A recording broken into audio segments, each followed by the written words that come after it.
Hi folks, Joblot Comics here. We're having a look at an old Bronze Age Spider-Man Comics Weekly from the UK. Yeah, because over in the UK we couldn't get these books very well, and Marvel decided that they would launch their own UK books. They had been previously reprinted by the likes of Alan Class and stuff over here, but Stan wanted to make sure that the UK had its own sort of Marvel empire building, and this is one of the results. Now look at this strange cover. I would venture that a lot of these covers were done specifically for the UK market, including this one here, which also has the Thor story in there as well. Who did these? I don't know. Probably some bullpen workers that were just knocking these off as quickly as possible. You see the colouring's kind of wonky on it. And speaking of colouring, this is issue number 10. And Spider-Man had already appeared in Mighty World of Marvel, and then it was so popular, he got his own book.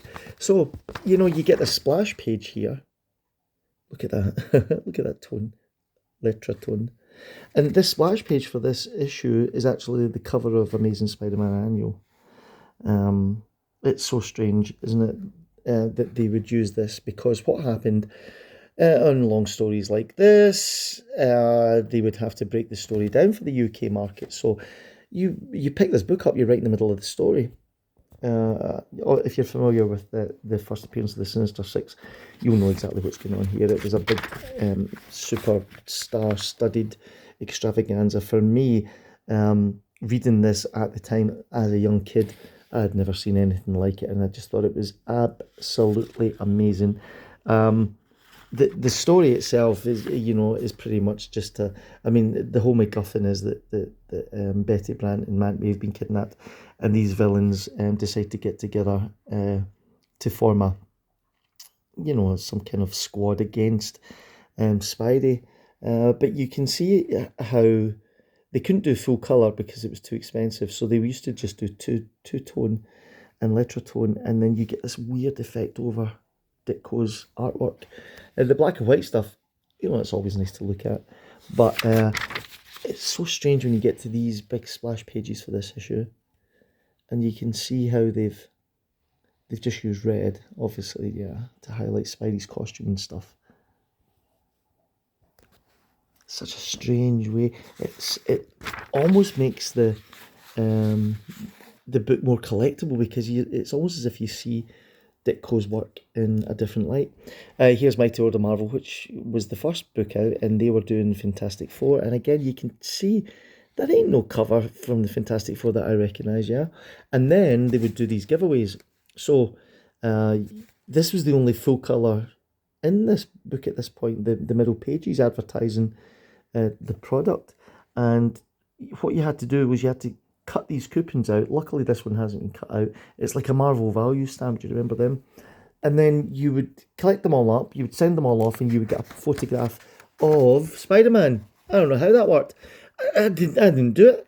I didn't know how to do it. I probably couldn't afford a stamp at the time to even send them off, but that was how Marvel was rolling, and it was a great way of getting people to come back every week to buy this comic at the newsagents. Here's Spidey doing the vulture thing here. La la la la la. There's more of that weird red stuff. Here's the splash page. Look at how they've done this. Isn't it just odd? What the?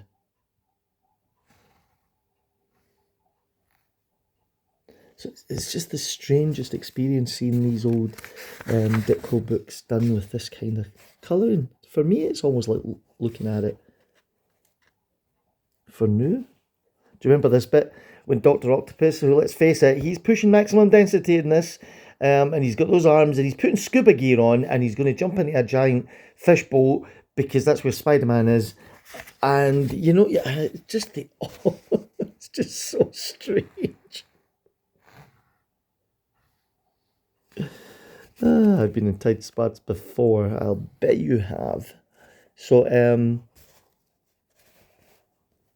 we go. So anyway, Spidey defeats the Sinister Six, and then he frees the ladies, and, it's probably one of the best Spider-Man stories of all time. It had everybody in it. And isn't it odd that the Sinister Six are all just together in this jail cell? I mean, why is Sandman there? He could just slip away. Why even is Electro there? You can't tell me Craven the Hunter couldn't overpower every guard in this place and escape. Any road up. Here's the letters pages. Terry Austin's from Cardiff. Sandy Light's from Edinburgh. That's just up the road. Terry Fairbanks is from Lincoln, and Don Richler. And then you would write to Spider-Man's Comic Weekly in London. There you go. So then, backup story, it's just a crummy old Thor stuff. I was never into this early Thor stuff. I would read the Spider-Man stuff and then I would think, yeah, I couldn't be bothered. Although you can see that they're still doing that two-tony thing there.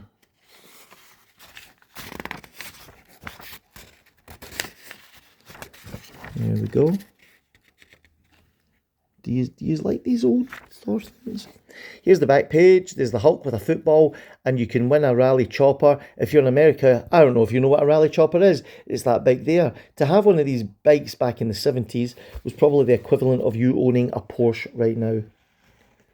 And then you would just, answer these questions. So Spidey sells photographs to who? And the Human Torch and Sue Storm are cousins? Good friends, excuse me. England won the World Cup, and we're not even going to go there. Anfield is the home ground. No, we're not going to go there. And the last team to do the Cup and League double was, whatever. And then, you get a coupon, and then you get, you see how they used to rope us in. But anyway, there you go. Isn't that an odd-looking comic book reprint? These have huge nostalgia value for Marvel fans in the UK at the time. If you do ever see these, you should really grab them, especially when there's stories reprinted like this one here with the Sinister Six, because if you try and buy a Spider-Man annual #1, it's going to cost you hundreds, if not thousands of dollars. You can buy the 2 issues of this that reprint this book for a few bucks. Yeah, I love it. Anyway, subscribe to the channel, hit the buttons, do all that stuff. Thank you for watching. I appreciate you all, and I'll see you in the next one.